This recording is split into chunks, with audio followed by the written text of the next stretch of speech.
Welcome to Today but Totally Out Now. I'm Raga De Silva, or Totally Out Now as you know me. India is currently debating same sex marriage rights, which we are now calling marriage equality, and rightfully so. The Supreme Court of India is continuing to hear a bunch of petitions seeking a legal recognition of same sex marriage or marriage equality. We've been watching hearings from here in the UK with myriad emotions, often feeling like we are on a seesaw, on a roller coaster.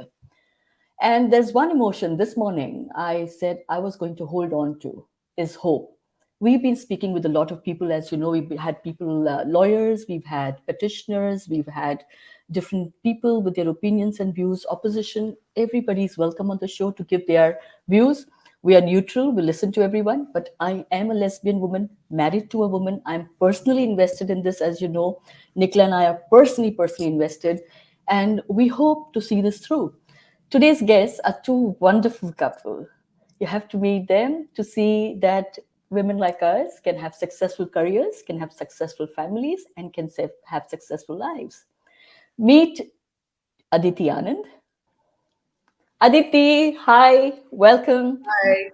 Aditi, you have a fabulous profile. I'm just going to read some parts of it. Aditi Anand is an entrepreneur and producer, having founded two very successful media companies like Little Red Car Films and Neelam Studios.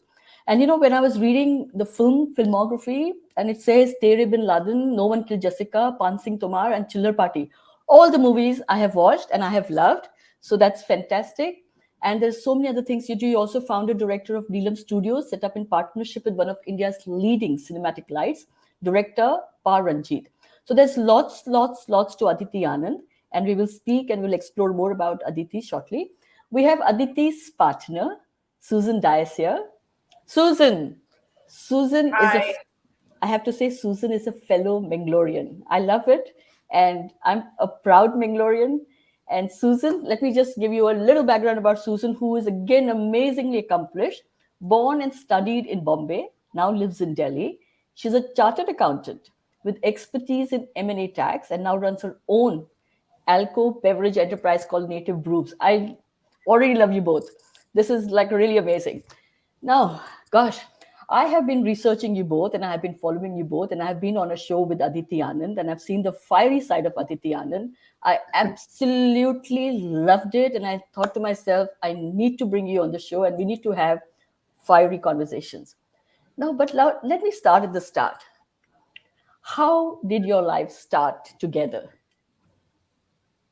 How did our lives start together? So Susan and I were talking before we got to the show, and we said that I would deal with the questions about our past, and Susan will deal with the questions about our present. So let me do my bit. Uh, so Susan and I, we've grown up completely differently. She's grew up in Bombay. I grew up in Delhi, school and college. She was a trained chartered accountant. I was as far away from numbers as is possible, and I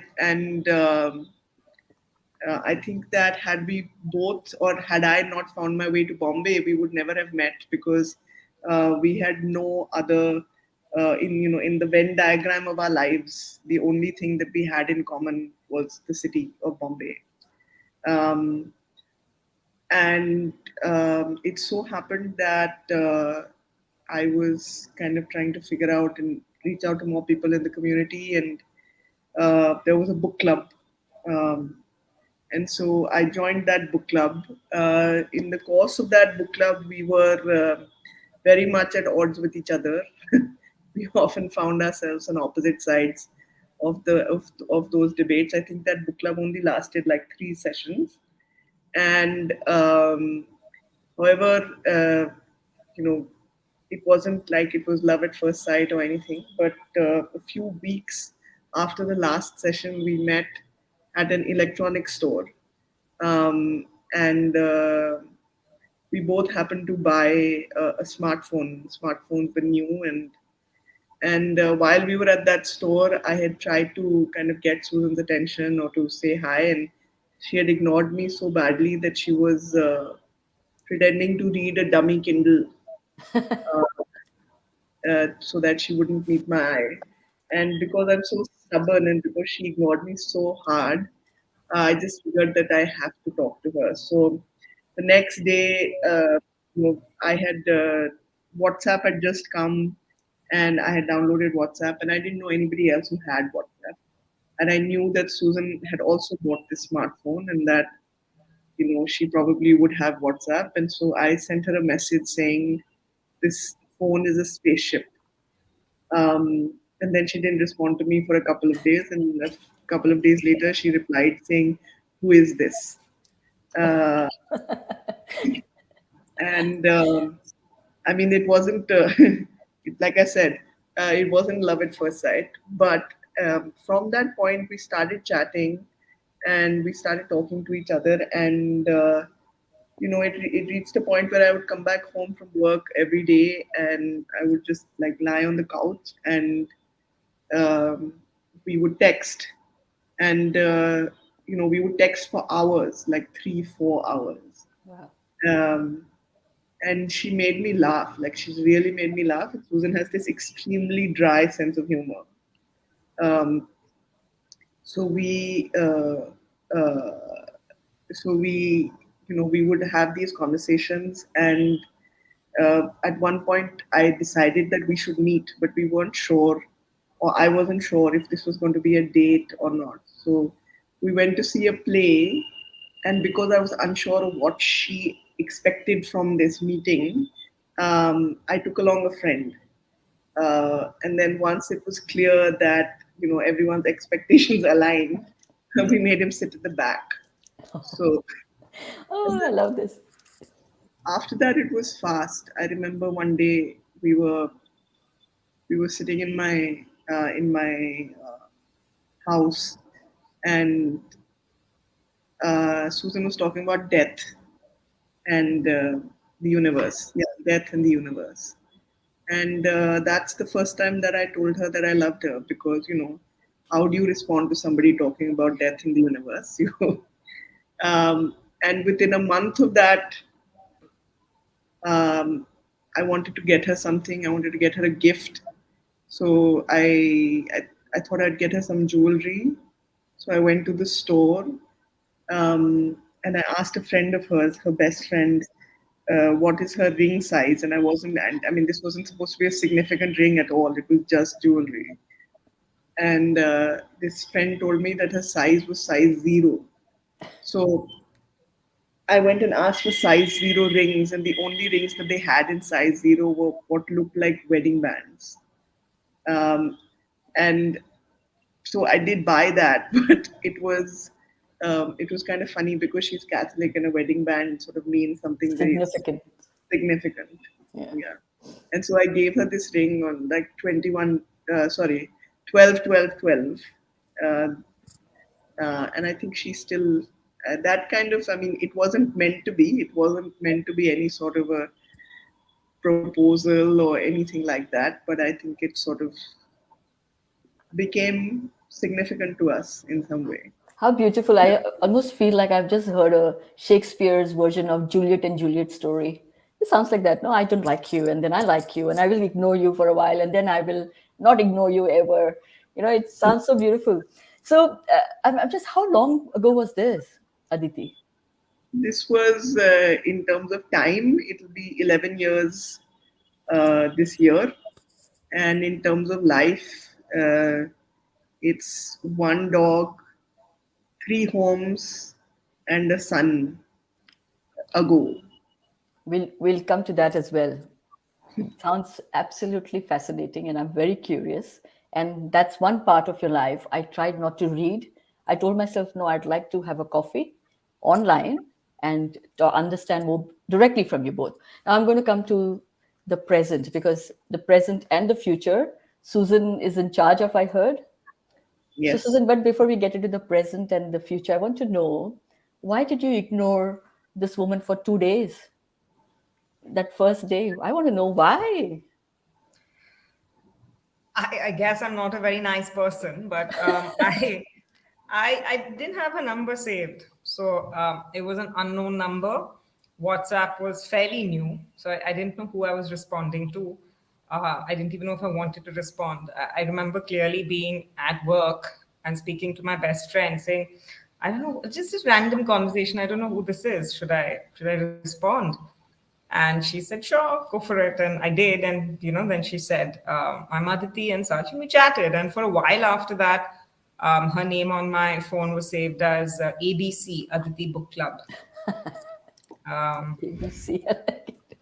Okay, Yeah. so Susan, I'm going to, before we even get into the future, I just have a few questions because I'm a Mangalorean, as I said when we started the conversation. I know I come from a different generation, of course. I come from much ahead of yours. And the kind of conversations that I had with my mother, or no conversation basically, the kind of reaction I had from my mother, who was Yeah. very a traditional Mangalorean, church going, not very religious, but yes, very pious, let's say. And from my father's side, three of my aunts were, in the convent, were nuns. Right. So for them to understand or accept a Mangalorean woman, being Yeah. gay was very difficult. Yeah. Has it been different? Your experience, has it been different with your family? Yes. Um, It has. It has certainly been different. And yeah, I am Mangalorean and I don't do shows like this. I don't do press. I don't do media. You should know that the clinching factor was that you are Mangalorean. So, Yes, it worked. Gadbad yeah, ice cream. Gadbad ice cream. Yeah, I owe you one. No, Yeah. but No, I'm happy to do it. I'm also very proud of my Mangalorean culture and my heritage. So, very happy to do this. Was it hard? The thing is that for me in life, there's been two phases. One is this phase that where I wasn't out to the world, and also, I guess, totally at peace with myself. And there's this phase now of the last many years, let's say 6, 7 years, where I'm completely at ease. So I find that for me to look back, it's almost looking back to another era of because I don't connect with that person. But the truth is that for me, the biggest challenge was myself. I internalized a lot of my fears. And, we are Mangalorean, where I grew up very middle class Mangalorean. My dad worked in the Gulf, as is the case. And my mom um, was born and educated in Udupi, and she only came to Bombay when she was 21, I mean, maybe 23. She got married at 21. And then by the time she was 29, she had three daughters. She was living alone in a city. But, my mom's fantastic. So she handled that really well. And she managed us really well. She raised us really well. So, of course, even today in my family and with my sisters, our mother's like our son, she's the center of our universe and we're just revolving around her. So I felt like in coming out to my mom, I would really devastate her. So it took me a long time. I came out to her, my parents, my mom first, last. And before that, my sisters, I had two older sisters, they knew, my friends knew. I had even met Aditi at that point, and I was 25. So it wasn't like I was very young by, I guess, today's standards of when people realize and come out. And I built that moment up to when I would go and tell her to such a degree. And I remember it was the day after Christmas, 26th. And Christmas is big at my home because mom's born on the 25th. So it's like a double celebration. And my sisters who are still, but even at that point were abroad, were here for Christmas holidays. So we were all together, and they knew I was going to tell her. So they gave us a little moment, and I remember mom was lying on the bed, and I went and somehow mustered up the courage and said those words, "I'm gay."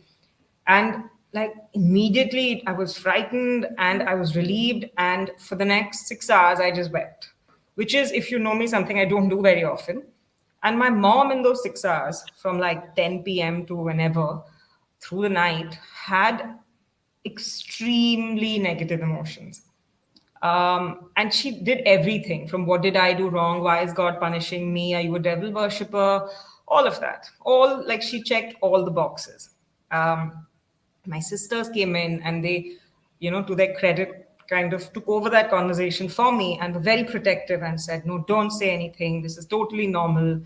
But my mom was on a different plane because she was like, I think at that point, her feeling was, why is this happening to me? Why is this happening to my daughter? Who, I was okay. I was good academically. I was good, like I was her good prospect daughter with careers. My mom's always been very career driven. She's never wanted us to get married, settle down, kids, nothing. Career, earn well, make a life. And then this. So she was, I think, scared. And then these reactions came out. And they were everything you would expect. She said, don't tell dad. He'll die. He'll have a heart attack.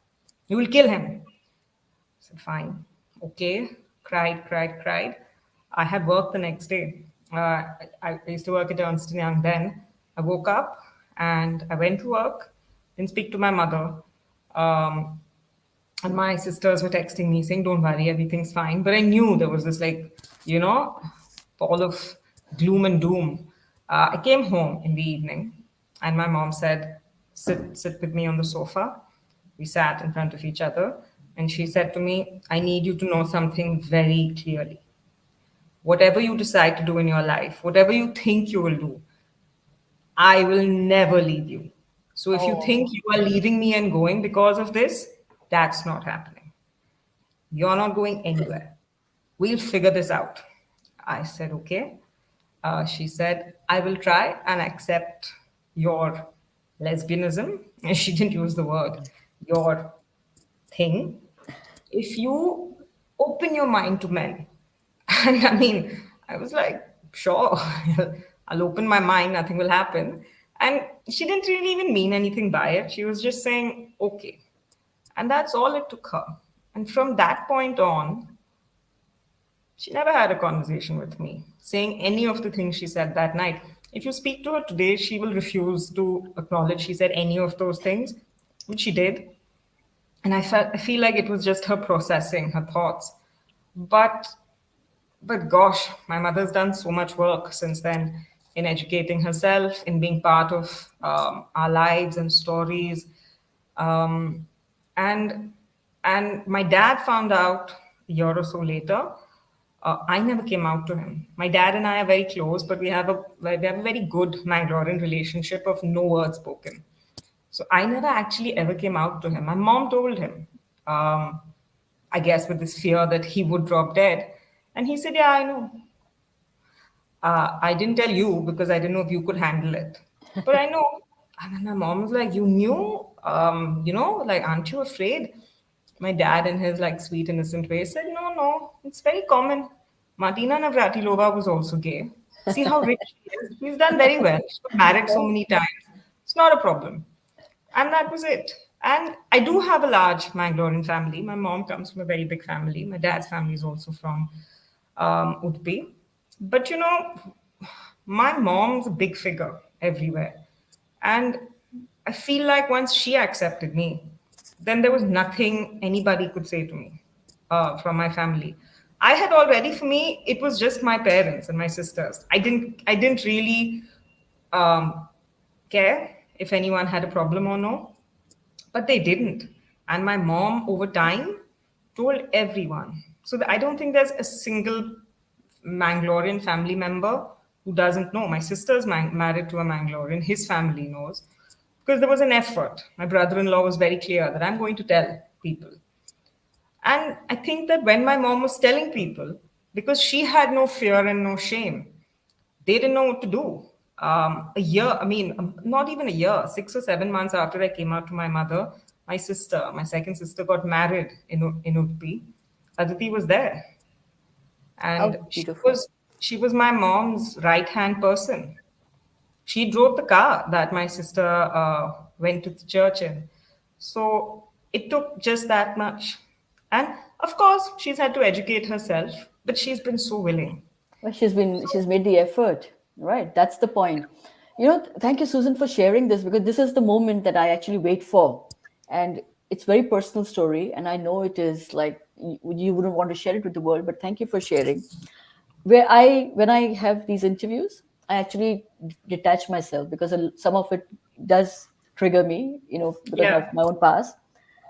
I felt touched by this because I was just trying very hard not to cry because, I'm from Bangalore. I wish my mother was like that, but I know she tried really hard. But remember, during I think your generation, you have representation, you have role models, you can see people. In my time, really, there was no word, there was no language. Yeah, There were only men and they were homos, and that was a bad word. I was in advertising, so I saw them all the time. I saw how they were ridiculed. So you didn't want to be them. So I did the thing. I got married and had children. And so for my Mangalorean family, it was really tough. A very educated, liberal family. But can't oh my imagine. God, yeah. So sorry. Yeah. So I'm just going to blow my nose because I was trying really hard. I'm saying I'm not going to have a reaction to this, but it's beautiful. So to me, I think not that I have done much work, but people like us have done a lot of work, put ourselves out there, and then to see stories like Aditi and yours, it is very touching because you know that India has, the needle has moved. And the fact that we are discussing, marriage equality for people like us, I think it's a huge thing. Because in my time, I don't even know how we could have, like you said, you came out to your mom, and I'm saying you said you were gay. I don't know what my mother would have said. Yeah. Aditi, I saw that, when we were on the show together, you said, Chhod do Anchal, Zamana kya kahega. I used to call it the Niruparoy moment. My mother was a complete Niruparoy. Everything was about it. She used to go to the carnival, Niruparoy, lose her children, but hey भगवान ये मेरे साथ ऐसे क्यों हुआ? हे भगवान मेरे बच्चे कहाँ चले गए? हे भगवान मेरे मेरे ही बच्चों को लेके जाना था, किसी और के बच्चों को ले जाते, like it Yeah. would it says my daughter should have this problem, what about other, like it was seen as a problem, right? Yeah. So it's really heartening to meet young people like you and Aditi, and who have positive stories. For no person, even if in India, even if we have interfaith marriages, for instance, you have to sit your parents down, you have to have this whole conversation. In the end, I think my mother was, seriously, I think the only peace she had, she didn't say it to me, but she said, thank God she had a Firan girl. How would I have convinced everybody? Now she has a, Indian girlfriend and wife. But Aditi, I'm going to come to you. Debbie, first of all, you talked about your house. In 7 years, you have created this, how three homes you moved, or three homes. You talked about a dog and you talked about a son. I want to know more about it if you can share, please. Um, I think the thing that Susan and I are good at is that we're good at building stuff. Actually, the first few years, and I was thinking about it the other day, were very hard for us because Susan and I both came out to our parents within 3 months or 4 months of starting to see each other. And these were big moments in both our lives. In fact, I told my parents the morning after Susan told her mom. And then, because so much of our lives had sort of been about building up this fear, that at least for me, the next few years was also about like unraveling that. So after you come out to your parents is when you start coming out to yourself. At least that was my experience. And you never allow your mind to go there, right? And I think that I think that this thing that people say that you're sort of meant to be together or there is something like special. I think there was that something special for Susan and I because uh, through those first few years where we were both struggling in our careers as well, we were Yeah. both having a very hard time finding our feet in our individual lives. We managed to stay together because we got a dog, and her name is Bombil. And Bombay. Bombil, yes, like Bombay duck, like the fish. Gosh, And stay Bombil away was from Nicola. Sorry. She loves Bombay ducks. so do we, so do we. So it's as does she. So it's a little bit, but but Bombil was the first of very many very brave decisions that Susan made for us. So in like day to day aspects of our lives, I always come across as the person who's sort of more industrious about getting certain things done. Or but when it comes to the very big questions of our life, like the life changing questions, I would say that there have been two significant ones. One is Mumbai, one is our son. Both of those have been because of Susan. So, a friend of mine had sent me a message with a photograph of a dog, who, a little puppy who had been found. And I showed Susan this photograph, and I also happened to share this photograph with my mom. And everybody told us, hey, listen, don't get a dog. It's like a big responsibility. You're not going to be able to handle it. I was living by myself in Bombay at the time. And I think just because everybody was telling us not to do it, Susan was like, no, but we must do it. And Susan was petrified of dogs. Petrified, meaning like, um, one of the first things that she had said to me when we had started talking is that if we're walking on the street and if there's a dog that comes up, you have to put me on your shoulders and run. She had got bitten by a dog when she was younger, and there was a lot of trauma there. And so it's really exceptional that she was like, hey, everybody's telling us not to do it, so we have to do it. So we brought this like mad child dog home. And then I used to be at work. Susan was taking a sabbatical at the time. And so this person who was petrified of dogs, had never had a pet in her life, was sort of put in charge of looking after this puppy. And there was this one time, Bommel's first vet visit. Um, Susan was meeting me. I had taken Bommel there, and Susan was going to meet me there. And so I came out. We were done with the vet by the time Susan arrived. I came out. I said, "Okay, I'm, leaving her in the car with you, and I'm going to go and get whatever medicines."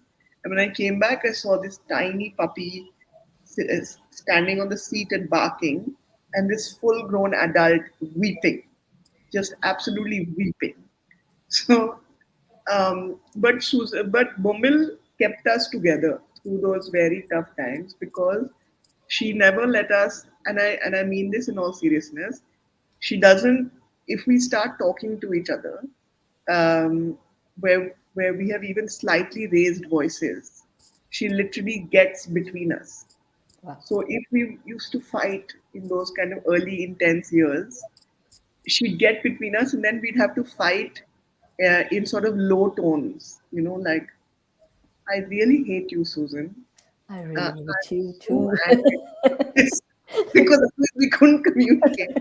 And so Aditi often tells me that at our weakest moments, the only like when you have a child, Bombil really like kept us together, and we wonder if we'd even have been together if it wasn't for her, because it was such a shared responsibility, and we were so good at that. We knew that this puppy is ours, and it sounds odd to a lot of people, but we really did think of her and think of her now as our child, as our joint venture in that sense. Yeah, I mean, And it's probably because we fought so much in our relationship that now she does not like if we talk at all.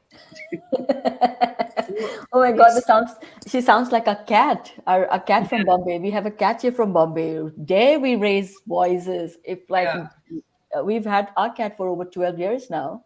And oh, dare we even I say anything to Nicola with a raised voice? Oh my God, that Yeah. meowing goes to another level and like not allowed. But I think our pets are the glue to our relationship. I think that brings us together, keeps us together. I don't want to comment on people who don't understand, how we treat our pets like children, which they are actually, and or all the more so the sense of responsibility. Aditi, only if you feel comfortable, Susan, talking about the son that you want to. If you don't, I'm okay. I'd You love to. Oh, please, please. Because I'm toss it. curious to know, because I know that in India, adoption is very difficult. And I just want to understand how, because right now we have a Indian couple married. They live here in the UK. They have Indian passport. I think one of them has Indian passport. They've been trying desperately to adopt a child, and they have been declined a few times. Okay, so very happy to talk about my son. I'm very proud of him. And let me also preface this by saying that this was not always the case. We were very cagey about speaking about him. And I think that what's changed for me, Aditi's still been, I don't know, braver about this, or has been that what I've realized over the last few months is that I don't want to live in fear anymore. And Aditya and I are very clear that we don't want to pass on any of our fears to our child. So if, let's say that 15 years from now, he manages to find a recording of this online, I don't want him to hear us say, no, no, we don't, it's not this, Raga, move on. Because he's a happy part of our life. To answer your legal question, it's very clear that in India, adoption is restricted for unmarried people in their capacities as a single woman or a single man. So that's the legality of it, and nothing else is legal. So if that helps answer the question to uh, So, the so, as a couple that so as a single person, single woman, you can adopt, yes, but as a couple jointly, you can't adopt. no, But there's no legality to our relationship. That's what this Yeah, whole yeah. yeah, thing obviously, Yeah. obviously, yeah. Aditi and I are not related to each other legally in any way.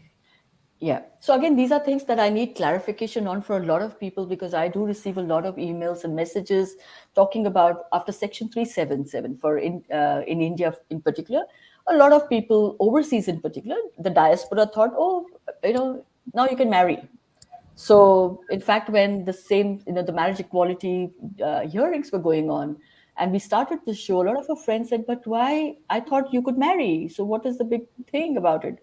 Not realizing Section 377 gave us no rights apart from that. It was, you were not seen as a criminal anymore. Having sex with the same sex partner. That was all right, gave us no rights. But what about that living relationship that the government passed and said, okay, you can live in together, you get all the rights of a married couple, but even if you're not legally married. Did that apply to same sex couples? No, it at the moment there is no legislation, or there is nothing on paper that goes beyond 377, apart from the rights that have been discussed in the transgender bill or the right to privacy, etc., etc. That is it. That's As it. far as like familial structures are concerned, no, we are where we were at the time when 377 was struck down. So none of that has changed at all. So basically, Um, sorry. So basically, two individuals together, but not really recognized in any way, anyway, legally. Yes. Forget about marriage. Not even recognized as a couple in a relationship. For instance, overseas, I've lived in New Zealand for many years. I've lived in the UK. I didn't really need to marry Nicola, or even didn't need to have a civil union with her. What they have is a de facto relationship, so which means that if you're together for more than 2 years, and if you have built assets together and you've done things together, then it is taken as a joint asset. So if you were to break the relationship, and then most of us need protection from any relationship, you were considered as a couple anyway. But of course, marriage and legal marriage gives you far more rights than that. So you're saying that in India we don't even have the de facto no, uh, recognition. there's a reason why I think that the lawyers and Vinika Goswami said it on day one, is that it's not that a civil union or any of those are denied to same sex couples. In my opinion, and I don't want to speak to the legalese, for heterosexual people as well, there is no concept in India of a relationship that is beyond a familial relationship, the family that you are born into. The only way to build a relationship beyond that is marriage. There is no other way. That is why marriage is significant in India. It is not simply a case of like what is available to you, what you have access to or not. The only relationship outside the relationship, which is your family by birth or adoption, the only relationship beyond that is marriage. That is it. So, Susan, I haven't sort of mucked up a legal point in this, right? So Nothing else exists for anyone. That is the point. In other countries, I work with a director from Canada. He and his partner have been together for many, many years. They have three children. They have a fully settled lives in that sense. Uh, about decades into their partnership or their life together, they were getting married, and the reason they were getting married is because their kids wanted them to be married. That is it. But that's because culturally that is possible. Yeah. Culturally, that is not possible in India. Yeah. Yeah. Yeah, I mean, absolutely. I mean, for me also, I mean, I've been married before to a man. I have children from that marriage, and I chose not to be married anymore a long time ago. And I didn't need to marry. Nikhil and I've been together over 16 years now. And we didn't need to be married. We've raised our children together. We're comfortable. Here the law recognizes. But there were certain things which I read in your petition as well. And that is why I was very interested to talk to you, because there are certain things that need to be recognized legally. For instance, taking very important decisions, medical decisions on behalf of each other. It's very important. People don't realize how critical it is, because life is unpredictable. If you build joint assets together, for instance, if I build an asset in India and I was living in India, I know that Nicola, I couldn't leave it to Nicola or for her, that she wouldn't get access to it. My siblings would have access to it. Not like you said, opening joint accounts, getting a mortgage together. We tried everything possible in India. And then finally we gave up. We got married here. But guess what? I still become single as soon as I get on a flight. So our marriage is not recognized in India. So I'm still in the same situation. So when I read your petition, Susan and Aditi, I was thinking, like, really, really, two people together, you have everything together, you're building assets together. What happens if this doesn't go through? So what is your recourse? Susan, you want to take this? Sure, sure. Future, no, Sasi, Aditi, I remembered future. Yeah. I think that what I try to tell everyone also is that we've obviously decided to do this and petition the Supreme Court, and we've done it with a sense of hope and optimism, and where couldn't we continue to carry that optimism with us? But the thing that our lives should tell everyone else that's listening in or reading the news about this is that queer people have existed in India. They have lived their lives. They're living their lives today, and life will continue even in the future. So what happens if this doesn't come through? Yeah. It'll be sad, and there'll be like some reflection and introspection that will be required, but our lives will go on, and we will continue to do what we need to do without those rights. And that's simply like, and we're not the first couple to have done this in India. There's been many, and we're lucky. We have families that acknowledge us, appreciate our relationship, and our families are respectful of what we would want in terms of decision making or succession and inheritance. And that's our story. For the others, those rights won't subsist. Yeah. And I hope and imagine then that the fight will continue and go on till that happens. But lives don't stop. Yeah. So we won't have those rights. We're lucky that we can come to an arrangement because we've got very helpful families. But people will just continue to live their lives without it. And perhaps, like you and many others, find ways and means to leave this country and get married in a jurisdiction that perhaps allows them to. Yeah, but at the same time, it's pointless in India, because Yeah. whatever assets you built in India it's not going to go to your partner. The chances are very less, right? So that is the whole Rather, struggle. to be honest with you, I think that, and we're both not superstitious people, but perhaps I'm being a little superstitious on this occasion. I think that we went into this with a great sense of trepidation, but also hopefulness, uh, and for a large part, that is what these last 2 weeks Yeah. have given us. Uh, and should this not be the moment for any reason, I don't believe that the moment will not come. It's now just a question of when. Yeah. I don't think it's a question of if anymore. Yeah. Susan and I have been witness to the change that has happened in this country.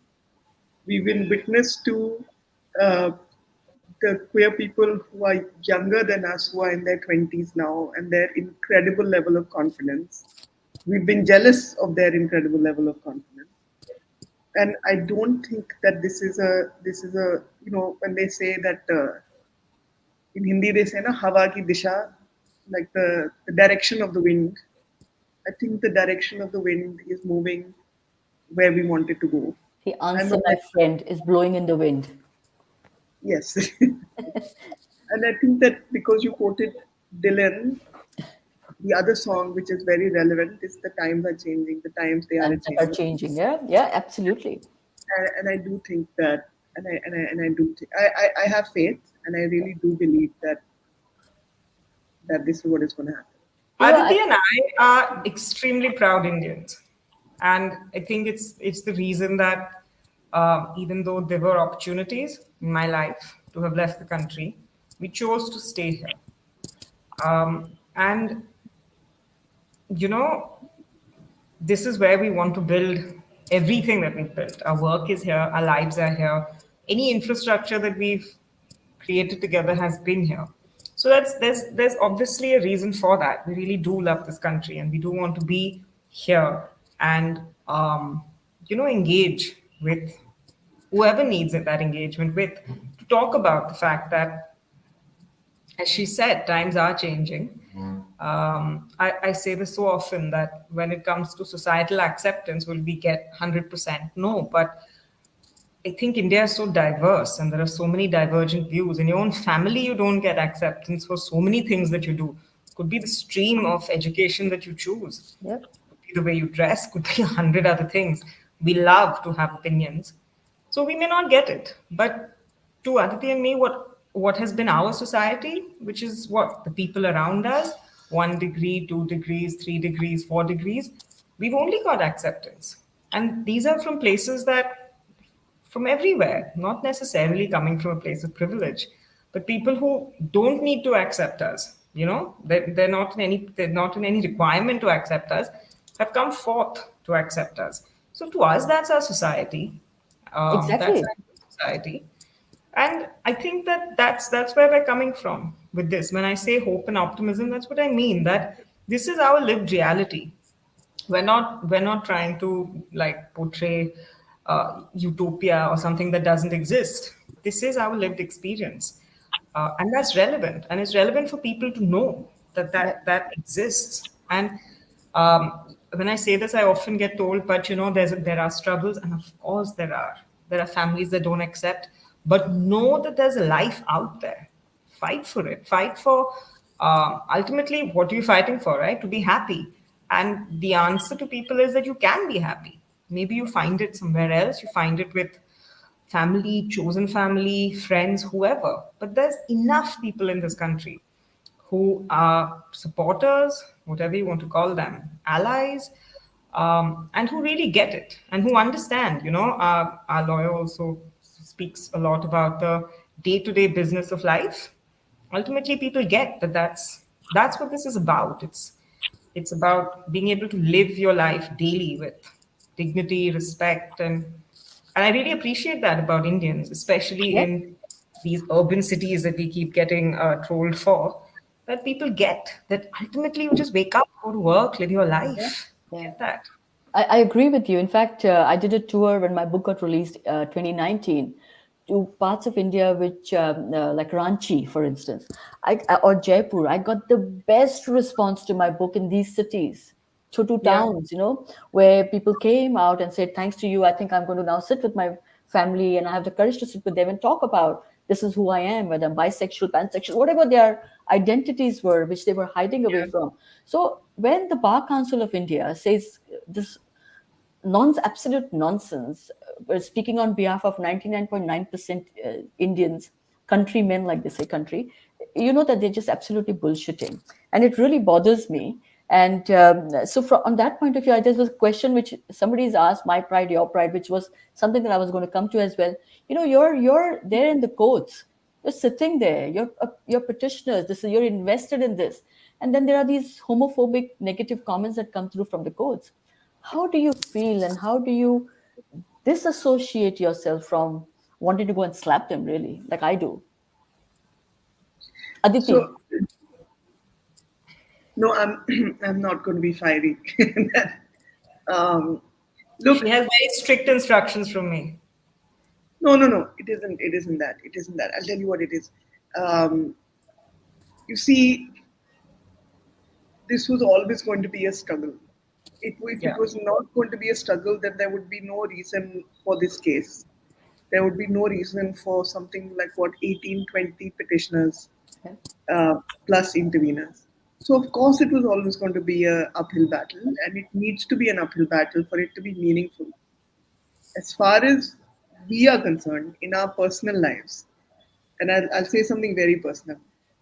There is the other day we were enrolling our son for a class, and we had to sign the forms, and it had a place for father and mother. So we had to scratch out father um, and write one of our names under that. To me, that's much more difficult than anything that is spewed for public consumption. I have my son is very young at the moment, but in a few years he's going to be able to read. So I have 4 years to change the world so that he doesn't have to wonder why one of his parents' names is written under a scratched out, uh, you know, neat. Title. Yeah. Yeah, and so I don't really care. Like neither of us really care what is being said, and you know, we're not responding to that at all because we have a much bigger picture in our minds, Yeah. and uh, we've been really grateful to our lawyers, Arundhati Katju and her partner Menaka Goswami, because when this petition started, I know that I drove Arundhati mad because I was so nervous. I was so nervous. I had freezing cold feet. I kept going back and forth between wanting desperately to do this and not wanting to do it at all. And I've been so grateful to them that at every step they've kind of said this to us, that we're doing this, you're doing this for your children. You're Yeah. doing this for your children. And we're doing this for our children. And I know we'll get there. So I'm unfazed entirely by Fabulous. anything that feels, like I said, Aditi that is is. the optimism of an Indian politician, you know. Like even in the on the morning of the voting, counting, when you know you're trailing, if you speak to Indian politicians, they're like, "We're winning. Whatever, we don't care. Exit polls are wrong. We're winning." That's Yeah, I mean, we're winning. Anish Gawande was on a show the other day, and he said we've already won. yeah, Doesn't we feel matter. that too. Yeah. We I mean, feel he it said too. the general It's sentiment in India, he said, is that this is a victory for us. The fact that the media is talking about us in various, ways, the fact that the world is talking about us, the fact that people have been bothered about us to listen to that there are couples who can be same sex, same gender, and they're debating that. He said, it's a victory for me. We will win. Ultimately, we will get this. When? That yeah, is the whether or question. not the petition, Yeah. whatever happens with this, I think just the conversation is important, and Yeah. that's happening. And yeah, On one of our shows, we were talking about, I'm just going to briefly touch upon this, how important it is because we are interveners. I wasn't even able to be a petitioner because I don't have an Indian passport. That was the biggest problem. So they said you can be an intervener in the Special Marriages Act. And that's how we intervened for the same reason. And someone said to me, why are you bothered? You live your life here. You have a family here. Your children are settled. Why do you need to even worry? And my point is, people like me, I am very, very deeply attached to my country. By the way, my businesses are all in India. I have Indian-based businesses. But what? I'm afraid now because I am at an age where if something happens to me, I can't leave the whatever infrastructure I've built for my partner or for my children because there's no legal guarantee. I can leave a will, but that can be 100% contested. So that is why I'm fighting. I'm fighting for people like us that the diaspora that leave India, they're quite wealthy. and we are all attached to our country. We want to leave our assets there. We want to build our assets there. We want our children to have access to those assets to enjoy, but we are not able to. So all of us are invested. For us, it is as important as it is for anyone living there. And for me, I'm just going to ask a final question before I didn't realize that we are really talking. You know, I know there's optimism. I love that about you too. I have watched, like I said, I've done a lot of research. I've watched a lot of other comments that came through on your social handles. But my point is, what is that India that you want to see? And you talk about the future. You talked about your son, Aditi. But let's say the India that you see in 5 years from now. Forget about India 100 years from now. 5 years from now, when all this has died down, what do you want to wake up to? So do you want to answer that? Future, Aditi, you can start. I'm going to ask Susan another question. You go ahead. I've always believed that India's darkest hours, or the darkest hours of Indian democracy, have also been her brightest, because we have always come out of that darkness into a new dawn. Um, I truly believe that democracy is sort of written into the DNA of this nation. Whatever side of the divide one is on, and there are deep fissures and divides in this country.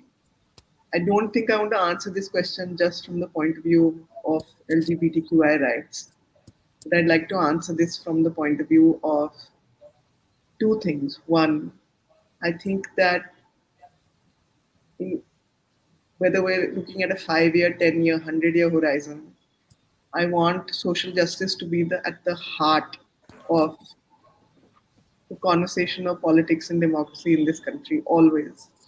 And this is not just on, like I said, this is not just for queer issues, this is also for caste issues, for climate change, for, there's, I mean, if I start going down that list is massive. But, so I would like for social justice to be at the heart of that conversation. And two, um, I want an empowered lens for people who come from oppressed communities, including the LGBTQI community. I would love for that lens to change from that of victimhood to that of empowerment. And we see this with the Dalit cultural movement, for example, in India, where that lens is changing. People are taking control of their own stories. People are taking control of the way in which society at large, media, entertainment tells those stories. I want to be able to do that as well for LGBTQI stories and South Asian LGBTQI stories. When I was growing up, I only had like American and British content. Never saw a South Asian gay person on TV. Never. So I know that that's very small and tiny change, but I feel like empowerment, people, communities empowering themselves to tell their own stories is a great way to change the world. Again, something that is well thought through as well. I'm glad you articulated this because we focus so much on just LGBT issues, which is an issue, but there are so many other issues, women issues. I mean, we are still struggling.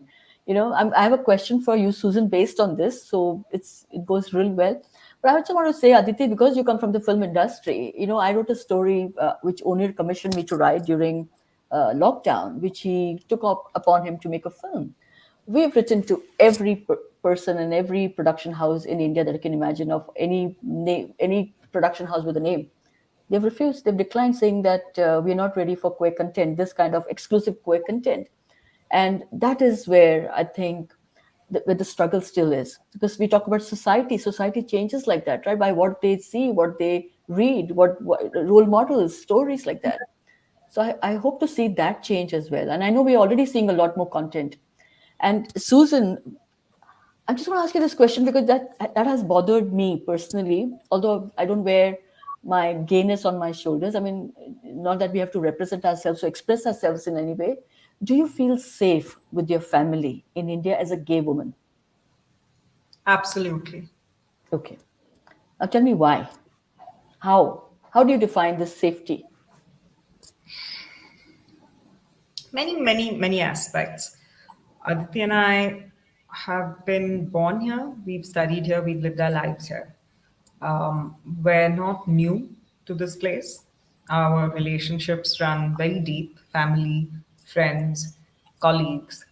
We've genuinely created infrastructure that goes beyond um, the normal with our work, with our extended work. And, you know, I know that there's a lot that India still needs to achieve in terms of giving their minorities. I say this as I call myself a triple minority. I'm a woman, I'm a religious minority, and I'm gay. But having said that, um, there are there is safety in India. Now, I will preface this by saying it obviously comes from having a family that accepts you and that keeps you safe. And for me, that's played a big role. If my family hadn't accepted me, I don't know if I'd have been able to survive. Aditi's been my family for 11 years. So together we've kept each other safe. We have friends who are queer, not queer, who kept us safe. And, as far as, of course, there's also been some privilege. We live in urban areas and there are some privileges afforded to us. But I haven't felt unsafe, and I can only speak to my experience. And I cannot go outside the remit of my experience and pretend it has been otherwise. I have always felt safe. I've always, perhaps because I also seek out my own rights and my duties. I know what my city, state, country needs to do for my safety. And wherever Aditya and I have felt that there is a gap, we try to participate, like with this petition. It's personal, certainly very personal, but it's also because we are a part of this society and we do want this change to be seen so that what Aditya and I could perhaps achieve, when you asked me what would our future look like, we probably find what is it called, jugaad, Yeah. ways to make things work. We know this isn't true for everyone. And I think just like Aditi and me are thinking of like queer society in general, we've also been lucky that we've been a part of many other people thinking of us. That's how I like to see this country. And you're not going to get too many anti-India sentiments from Aditi and me. We truly do love this country, and we do find that there's of course, there's dissent, and of course, there's disagreements, but there's also so much support. You know, we're a big country. We're a big country of many people. And I have to say, never have Aditi and I felt unsafe. And it's perhaps true that we've been in circumstances that have mitigated that danger for us. But for us, that's not been the case. So I would say to anyone that wants to make a life here, there are some considerations, there are some decisions you need to take on, various aspects of living in India. But having said that, there is, I feel, even in the last decade that Aditi and I have been together, such a change in our society, just in terms of visibility and acceptance and conversation. And I think that we will continue to have it. And the safety that Aditi and I have felt because of many, and we're very grateful people around us. We're hoping that we can also give that to many other young people who want to feel that safety here. I think that's a beautiful sentiment, and I agree with you. I've lived in many parts of the world. I've lived in at least two countries for over 10 years, New Zealand and the UK. Sadly, my own Indian community in the countries where I've lived have been abusive towards me. Maybe because I'm an older mother, so I have got abused quite a bit in the past, not anymore. But in India, I've always felt safe to be myself, regardless of whether I have a female partner, whether I'm seen as a gay woman. I felt very safe. As I say, and I said, someone told me off the other days. I said India is very progressive. Actually, all we have to do is we just have to tell India to understand the language of love, and it is not the society. It is the people who are standing against us. They only need to understand the language. We are really progressive. And on that note, Aditi, is there anything you want to add to this? So it's hard to think of something suddenly, but I mean, I guess just want to thank you for having us and for letting us tell our story in our own words. So thank you for bearing with me, particularly, and being so scatty with responses. And Thank you very much. I understand because I message a lot because I need to make sure things are happening quite a bit. I need to have responses quickly as you can understand, for reasons that we have to manage our production as well. But thank you so much. For me, it's been a wonderful experience. It was even better than I expected. So thank you for having no coffee, pani with me. And normally I have a really cool mug which says "Woke up gay again," but that mug is in the dishwasher today. But I have to end this with this saying that I'm glad that we started the fight when we started the fight. I'm glad in hindsight that whatever abuse we went through, it was okay. Because even now, when I go back home, the same family which never invited me to anything, because I'm never nobody's godmother. I am nobody's anything auntie because of the life that I chose to live. But now the same family invites me to everything, and they take photos with me. This is my semi-celebrity auntie, they say. And I don't mind anymore. I don't care anymore. It doesn't matter anymore because it took me like 20 years to accept myself. So I said to myself, let the family take its own time. It's okay. We're in no rush. So it's lovely to see younger people like you both living your lives, you're with authenticity, sharing your stories, fighting for marriage petition and fighting for rights, sorry, in a country where you're exposing yourself and yet feeling safe. Ye hai hamara India. So thank you both, really, Aditi and Susan. See you thank soon. I you. hope to see you both in Delhi. Yes. And those who are interested, please, like we put up write to us, feedback, come on to our show, watch our show, share our show on my YouTube channel. We want to thank our partners without whom we wouldn't be making this happen. We have Lotus Visual, who is our supporter, Digital Partners, Digital Fix, and our fantastic community partners, the Gay Indian Network. Tonight, I am going with the Gay Indian Network for the Diva Awards and hope we win. It's a fantastic network of gay Indians here in the UK, and they keep us alive and they keep us going, really. Nicola, thank you so much for producing the show, the Views Room, and our audience today. I must say that I haven't taken some questions. Normally I do. I got so involved with this conversation. So, Dr. Anita Prasad, love you too. Thank you. Dr. Anita Prasad, look her up on LinkedIn. She's doing something really interesting in India. She's doing a roadshow for 5 months or 3 months. I will send details on this recording if you are interested. Raj Singh Rawat, thank you. New Gen Motivational, thank you. My Pride, Your Pride, thank you. And for all those who didn't write, and Yangzi Sherpa, thank you very much. Thank you, Susan and Aditi, she says, for sharing your story. And thank you, amazing host, Raga ma'am. Listen, I'm only 50, not 100 yet. Don't call me ma'am. So thank you very much. Look forward to seeing you both in person. And thank you, everybody. Thank you. Thank Thank you. you.